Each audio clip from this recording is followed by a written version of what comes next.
Hello, this is Eric of the Deluxe Shellfish here with Krigsspel på tisdag or Wargame Tuesday, a seasonal thing here in July.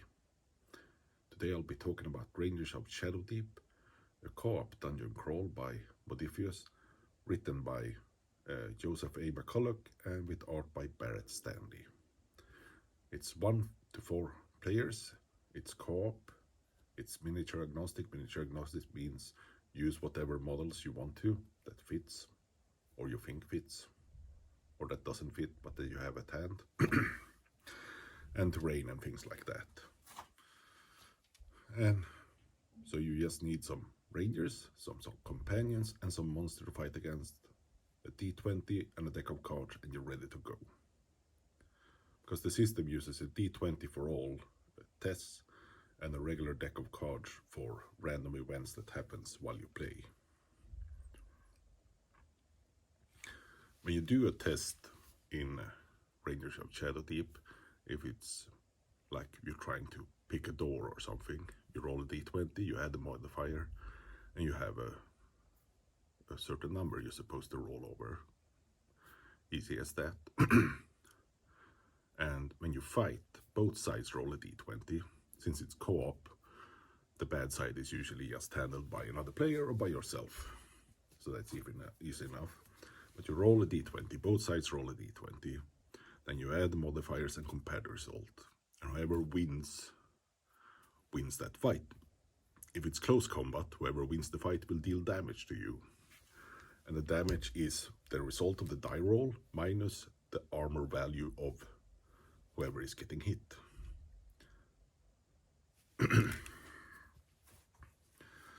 If it's a ranged fight and the attacker wins, you do damage in the same way.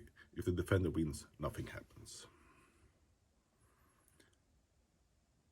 There's various ways to modify combat, close combat. If you gang up on people, you get modifiers and things like that. I'm not gonna dive into all the details, but there are enough ways to modify your dice rolls, even though the modifiers are usually not that high, like +1, +2, 3. So fights are quite swingy and dangerous.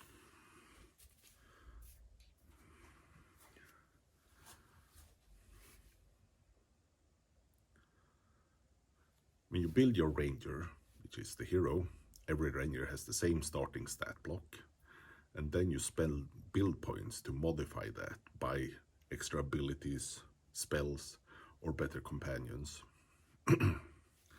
There's enough options, I think, in a way to make varied characters. You boost various aspects depending on how you want things to play out and how many of you are playing. If you're playing solo or if you're playing 4-player, you probably want to make things slightly different. But more or less, it's like making a character for a fantasy-based role-playing game. The companions, there's many varied companions. If you play 4 players, you're only gonna have one very basic companion. If you play solo, you will have more specialized companions because the build points for companions vary depending on how many players you are. So then you will use the companions to fill out some of the roles that the other rangers would have in a 4-player game. The book, which I can't show you, well, I can show you probably here as like a screenshot, as I only have this as a PDF, comes with quite a few missions. Each mission is split up into scenarios. So we play the first campaign and there's 3 missions, and each mission has 2 to 3 scenarios each. And they're all connected together to form a story about fighting back against the Shadowdeep.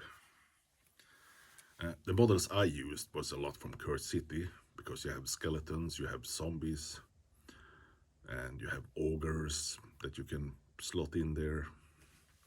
And I used the exile with the bow as my ranger, worked perfectly.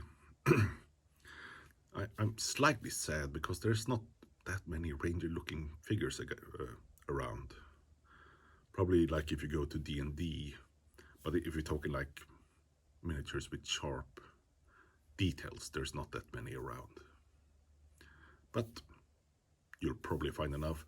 I know North Star Figures sells probably things for this too.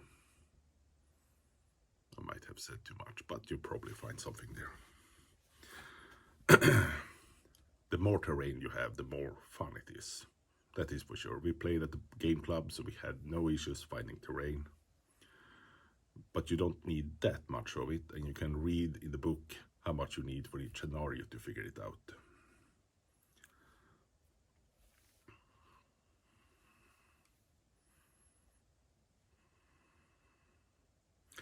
Some final thoughts.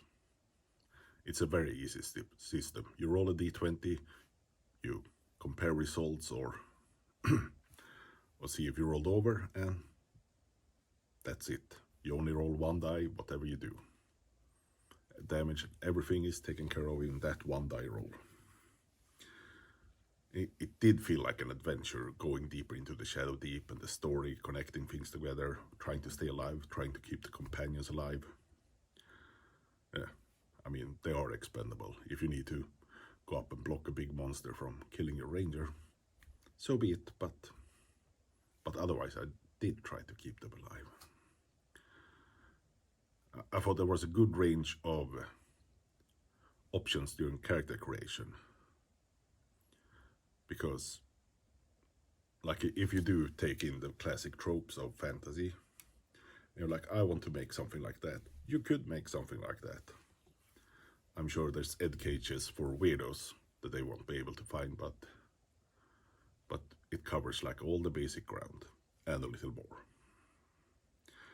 Combat, especially hand-to-hand, is quite swingy with that d20 and compare results and deduct from the armor, because especially like a companion or a monster can quite easily get like killed in one hit.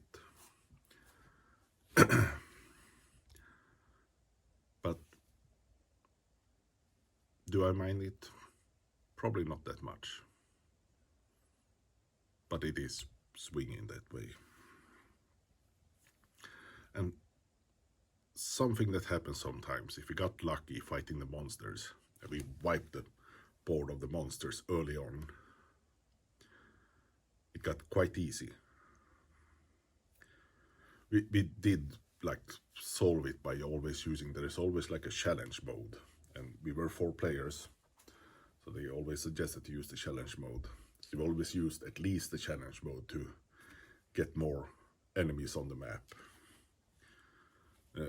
But like, this isn't a game you're supposed to play like with strict limitations and rules. You're supposed to follow the rules, of course.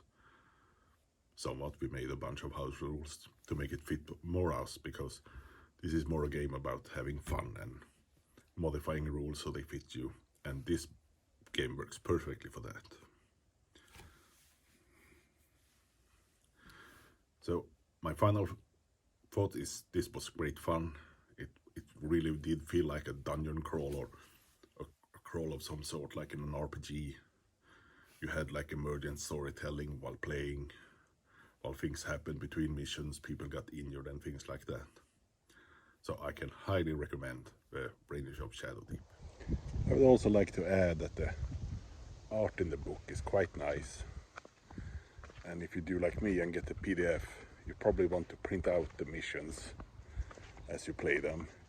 And over on Board Game Geek, there's all kinds of helpers to print out, like monster stats and things. Very handy to have at the table, so you don't have to flip in the book, even if you have a physical book. Well, that's it for today.